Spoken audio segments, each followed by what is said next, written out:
I have to post a video.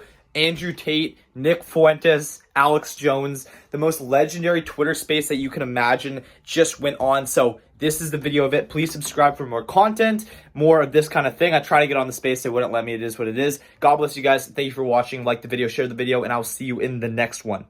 Path and no possibility of resistance in any way. That's right. So that's right. That's the mic drop moment. But Andrew, quick question on that. Quick question on that, right?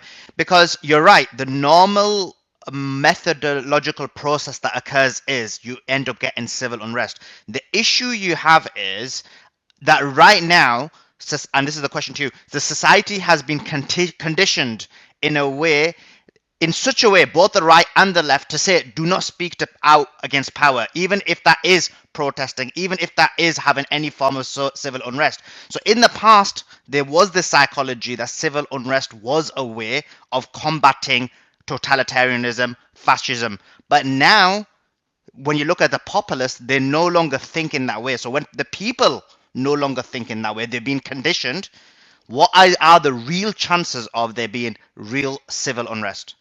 Well, that's the thing, and that's their primary weapon. Their primary weapon against civil unrest is not riot police. Their primary weapon against civil unrest is to have a large contingent of the population disagree with the civil unrest and see the people who are doing civil unrest as their enemy. Perhaps in some scenarios they are, but not in all scenarios. And that's why they fear narratives which are outside of their control, which are not gatekept, because what we're effectively doing is telling the truth and trying to make everybody at home understand that the government doesn't give a fuck about you. They don't care if you live or die. Nobody cares about you at all. You're a cog in a machine. You're an ant to these people. You're a farm on a farm animal. You're a farm animal on a farm. They couldn't give less of a shit if you can feed your family, how happy you are. They just want you to pay taxes and die. No, I and if totally you make agree. enough Listen, people guys, understand that, it's not about left and right anymore. It's about I'm the going to powerful leave. versus the weak. I'm going to leave. I just want to add one point here. That's the mic drop moment. That's exactly what's happening. What Andrew was hitting right there is they're planning to trigger racial division and Palestinian versus Jew and Jew versus that, because they're losing. It's a divide and conquer. They've lost the narrative.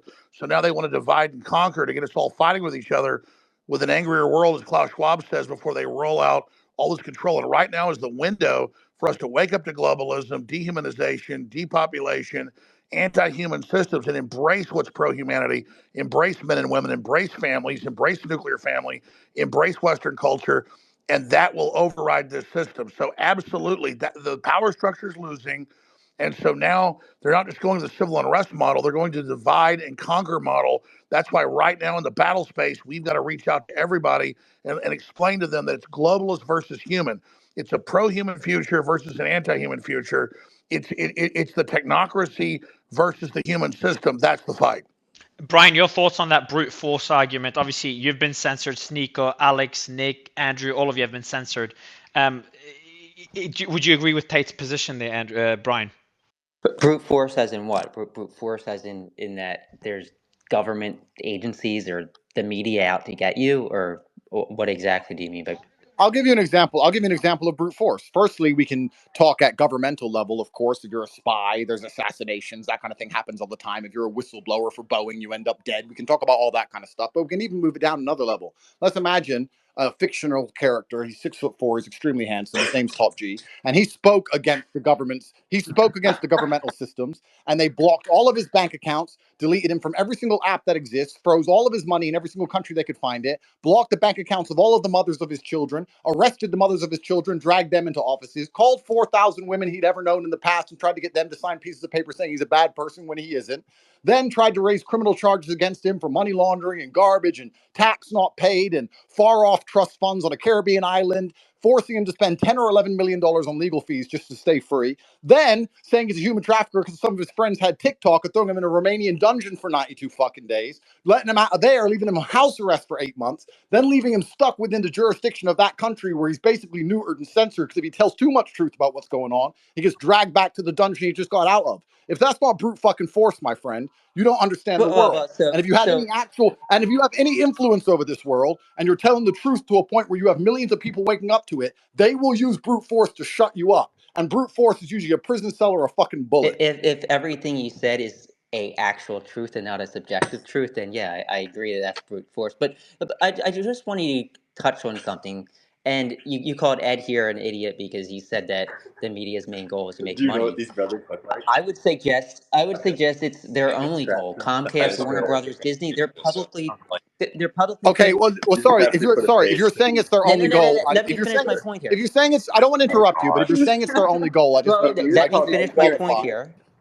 Sure, Can I sure, finish my point? Thanks. So sure. Comcast, Warner Brothers, Disney, I mean, these are for publicly like owned hardcore companies, liberals, publicly Ian, you traded have a hot companies. they can mic. be Ian reasonable. Carroll, you have a hot Yeah, mic. but they're also hilarious. You're just gonna, yeah. If Especially someone can see, Ian on stage, it's Carroll. glitching for me. Yeah, Yeah, I yeah, don't I've it's just, him. see Yeah, I can't I've, see him. him. yeah, I it's don't see glitched. him I've on just muted stage. everyone. It worked. Yeah, Brian, go ahead. I've just fixed it. Yeah. So Disney, Warner Brothers, Comcast, all publicly owned companies.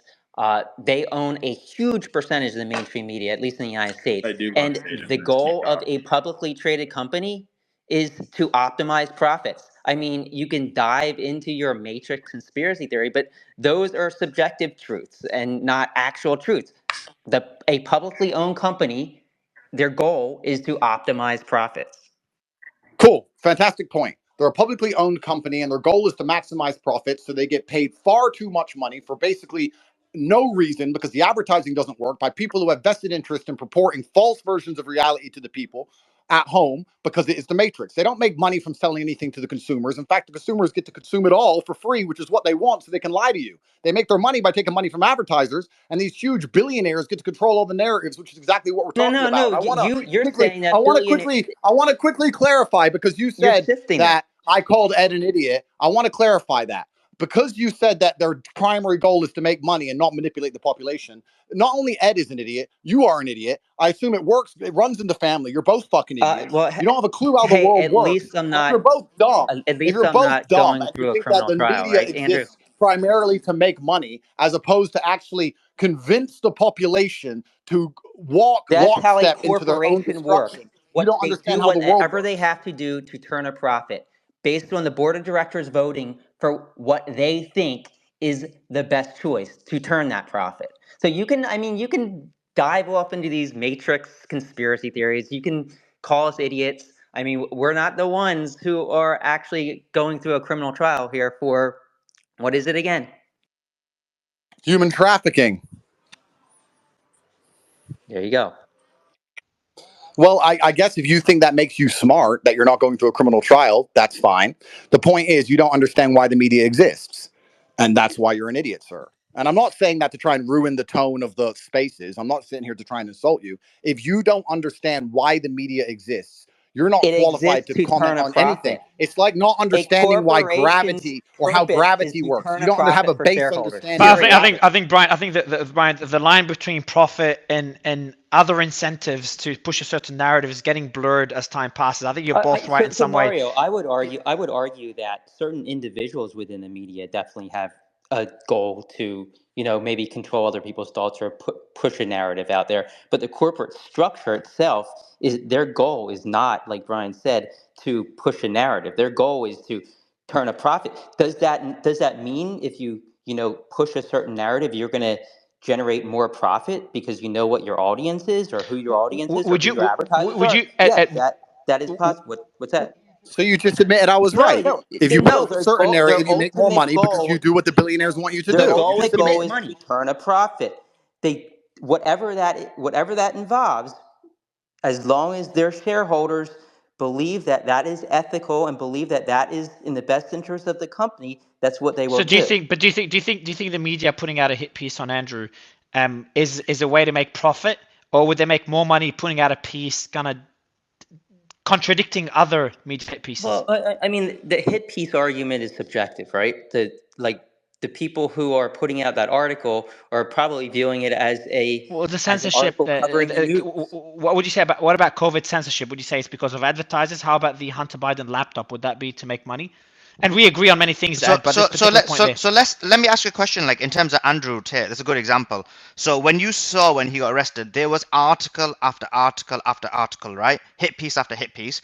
I wrote an article that got for a newspaper, mainstream media newspaper. It got millions of views. So and they got more views in a day than they do in like weeks, right? Because it was about him, and yet they removed it. So if it was solely based on incentives, views, readership, and then obviously from that there's financial incentives, then they would have allowed that. So doesn't that give you an indication, Ed, like to hear your view, in terms of how there is a control of the narrative? Now, you may disagree with what the control of what the narrative is, So, but does that not indicate? so you have different media outlets that have different audiences, right? Their narratives are they are going to, like, if you watch CNN, you're going to get a different narrative than if you watch Fox News, right? Fox News is going to cover all the pro-Trump stuff, all the anti-Biden stuff. CNN's going to cover all the anti-Trump stuff, all the pro-Biden stuff. MSNBC even farther in that direction, right? But that's because they know their audience and they want to generate as much profit as they can, and they know that if they put out a story that goes against their audience, that's going to hurt them financially. That's going to hurt them in terms of Ed, getting advertisers. the, This That's going to isn't hurt. true. This idea that this is not Ed, true. if I could just jump in here, But it is, the Nick. It is. okay, you can say it is, but I'm going to rebut what you just said, which is that this idea that everything is working. I mean, what you're saying is basically like a plausible, rational explanation that we hear in like second grade civics class, So we go out and vote, and this is how a bill becomes a law, and the media, journalists write stories, and the media, makes money as a corporation. But we all know in reality, in concrete specific examples, that is actually not how it works. I'll give you a perfect example, which is relevant to Twitter. What happened immediately when Elon Musk purchased Twitter? Major advertiser boycott. And that was something that I actually had predicted. I told this to President Trump when I met with him, actually. I said, because we talked about True Social and Twitter, and I said the next move is that ADL, there are some choke points with the acquisition of Twitter, such as the App Store. The Apple App Store, of course, 50% of the smartphones in America are Apple, and all the software on the phones has to be from their proprietary App Store. I said, that's a choke point. App Store can say, we're not going to let you buy it. I said, the other choke point is the advertisers. All the revenue for companies like Twitter or like Facebook comes from advertising. So ADL may organize a boycott. And I told them about how this precise thing happened in 2020. Mark Zuckerberg refused to take down a post from Donald Trump during the George Floyd riots. Trump said, when the looting starts, the shooting starts. And Zuckerberg said, I think I'm actually going to let that remain on the platform. A lot of people disagreed with this. ADL was one of them. ADL took out a front page advertisement in the LA Times calling for an advertiser boycott. Within months, the post was taken down. They banned thousands of QAnon accounts. They banned Holocaust denial on the platform. So clearly, and you can say in like a rational way, this is like a plausible, ostensible explanation. Well, they did that because they're worried about their shareholders. No, this is a regulated press, and it's similar to a protection. Hang on. Let me just finish my point. Okay. I'm almost done. I'm not, I don't want to interrupt people, but so this is like a protection racket, and this is how it operates. They come along, certain groups or advocacy groups come along and say, hey, it'd be a real shame if something happened to Facebook. You got to take down this post. Oh, I don't think we're going to. Okay, well, then we're going to take out a front page ad on the LA Times and force you to capitulate. They did a very similar thing to Elon Musk with Twitter. And the point is I think you're right on some level that in the corporate boardroom at the New York Times, maybe they're not saying, how can we control people's minds today? But we also know that the major press companies have relationships with social media. They have relationships with the intelligence agencies, with the government. A lot of the opinion writers and journalists at these companies I think a lot of them are spies. I think some of them are double agents. And we also know that on social media and in the press, there are these guardrails that cannot be crossed. And they cannot be crossed because there are groups that they will militantly enforce them. One of them is the ADL. Point, Nick. That's so my it's not, but point. it's not grassroots. It's not coming from the bottom up. It's coming from the top down. Yeah, but it's not the media. It's these groups. Like the ADL isn't the media. You realize that, right? The ADL is not part of the media. The ADL influenced the media here, but they influence the media because the media doesn't want to lose those financial benefits. And they realize that if they didn't do what the ADL asked, they're going to lose advertisers. It's going to affect their stock price. It's going to affect their revenues, which in turn affects their stock price. And that's their goal, to monetize the best they can. So Ed, let me ask one question, Ed. If Pfizer was giving the mainstream media, you can call a newspaper, a TV channel, whatever, let's say Pfizer was giving them hundreds of millions of dollars, would they then run a piece which was anti-vaccine made by Pfizer, or do you think that would be bad business? no, but that goes to my point. That's exactly what I'm saying. It's all about the money. It's not about trying to Okay, control your so you're thoughts. The saying the media people doesn't with have a all the goal to money get control to your thoughts. They control have a the goal to truth. make the money. Okay, so the people with all the money get to control the truth. Yes, that to a certain degree, absolutely. Okay, so we got there. Thank you very Who much. has the money Well, though? Jesus Christ. well, that's the issue though, and that's Who has the why money? they. What do you mean, That's who has the why. money? Okay. Well, I was going to say Go ahead, Nick. that is the fundamental distinction. It's not left and right. It is about powerful, and that is why social media presents such a problem. And I was going to go into earlier, I forget when, but when social media first came around, the State Department and the Pentagon were very aware of how it would affect society. They utilized it during the color revolutions, the Arab Spring. They recognized that when people can come together like that, it's a very powerful political force, because a lot of people might think, they look at tech censorship and they say, hey, let these guys talk. We can't have conversations. We got to let people disagree with each other.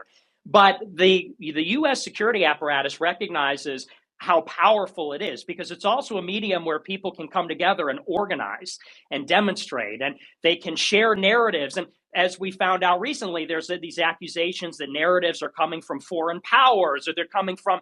So people recognize that speech and the interaction between large numbers of people is a very powerful force. That makes social media an incredibly hot and powerful medium.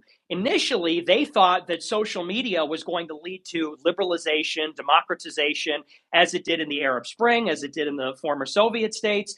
What they got instead was Gamergate, 4chan, Donald Trump. They got all this other stuff when social media was the most hot and the most free. And I'm one of the only people that says this.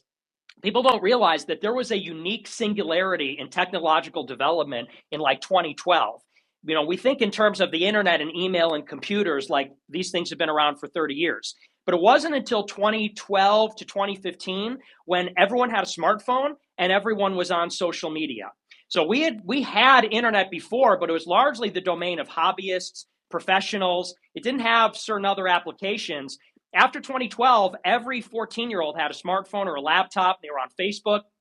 And with all that interconnectivity, this is a very destabilizing technology. That's why, as Marshall McLuhan would say, it's a hot medium.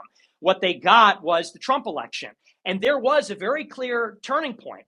The day after Trump was elected, I think they convened a meeting at Google or one of the big tech companies, and they said, we can never allow this to happen again. We let the people speak to each other, talk to each other. We allowed citizen journalism, and look at what we got. We got the biggest upset in political history. Donald Trump, from Celebrity Apprentice, is the president. They said this is an unmitigated catastrophe. And that's where you got Zuckerberg trying to enforce the fake news thing. That's where you got the waves, tranches of bannings, censorship, and the gradual escalation of censorship until 2021. 2021 was the second turning point. And I was one of the only people that pointed this out. When they banned Donald Trump after January 6th, I said they just killed censorship, because banning Donald Trump, he's too big to fail. You can ban Jared Taylor, you can ban Nick Fuentes, you can ban Gavin McInnes. People will protest, but there's 300 million active users on Twitter at that time. You're not going to start a revolution. Banning Trump brought in the vulture capital or venture capital. They brought in certain state-based solutions like the tech law in Florida and in Texas, which are going to be decided at the Supreme Court in this current session. And now it's and I think probably this is what catalyzed Elon to purchase Twitter, because that conversation only started just a year later. So we are now in an extremely precarious transitional time, as Tate said, where there is a beachhead that has been established for free speech. It's on Rumble, it's on Twitter, it was on TikTok, because it seemed that TikTok was not as responsive to pressure from certain advocacy groups as other big tech. I think that's why they're being banned now. And we could get into that because it's kind of a big topic in itself. But I think that TikTok, by the way, allowed for the rise of Tate. Tate could have never risen on YouTube or Instagram. They would have clocked him, banned him immediately, because at that point they had a very tested, they had a very sophisticated community guidelines, censorship sort of service. It wasn't until TikTok that a guy like Tate would be able to blow up in the era of censorship. So TikTok, X, Rumble are our free speech beachhead. Consequently, when people are able to talk to each other, they become a lot more right wing. And I think that's why you're starting to see, and I'm not the only one to notice this, people are moving to the right culturally. It seems that cancel culture's over. It seems that, a lot of narratives are changing about crime or about immigration or about even the war in Gaza, the genocide in Gaza right now. So this is really a war about social media, and social media is so powerful that it can be more powerful than the money. The money used to control mass media because you had to pay huge advertising money to television and radio to keep that stuff afloat. Now anyone with a smartphone can join up and access social media and blow up and make a viral video and then have influence, and that comes with it political power. It's dangerous, but that is how we can fight an asymmetrical political war against entrenched, institutional, rich, powerful forces. And there may be an argument that there should be guardrails to this. At the same time, if we live in an open society, if we're to derive the benefits of this so-called laboratory of democracy that we have, you have to let people talk. Because what seems to be coming the other way is they say, on the one hand, we live in a democracy and an open, free society, and we have a free press, and everyone has the right to vote. And so everyone's entrusted with that responsibility. Everyone can vote, and everyone, we're all created equal, and it's a participatory system. But then when people get on Twitter and they like the wrong people or they have the wrong opinions, then they say, oh, you're not smart enough to parse. You're not smart enough to discern information. We have to ban certain people. We have to ban misinformation because people they're believing the wrong things, having the wrong information. And it's like, okay, so either we live in an open society or we don't. We either live in a society where people are participating and they have rights. And I think what Tate is saying is true. Power rests on two things: legitimacy and force. That's where authority comes from. Most of the population recognizes that the government has the right to rule. Most people recognize the government has sovereignty. So when the cops arrest people, people say that's a legitimate exercise of authority. That's legitimacy.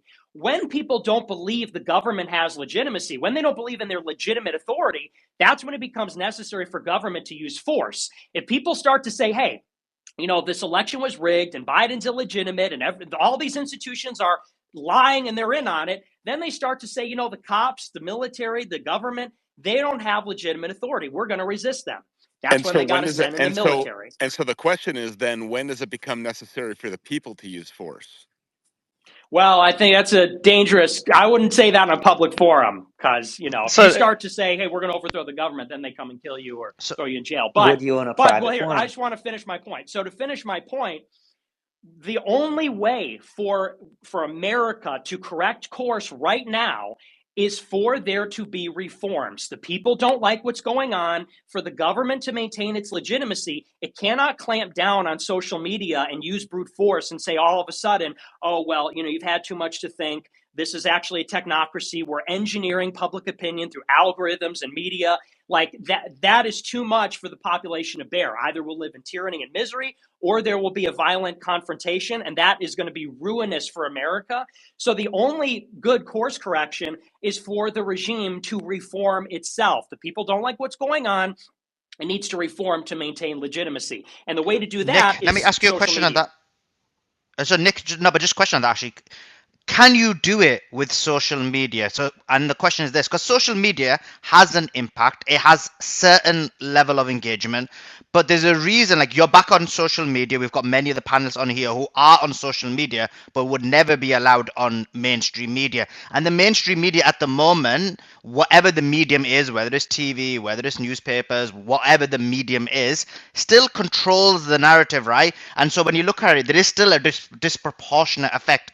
So, I mean, A, does social media become big enough so you kind of have that balance? Or B, is it a scenario where people on social media will never have that overarching holistic impact? Or C, is it that now your people like everyone on this panel and yourself are back on social media? This is the first step to basically making certain ideas mainstream? I think it's a powerful tool. The question of whether it's sufficient, we will see.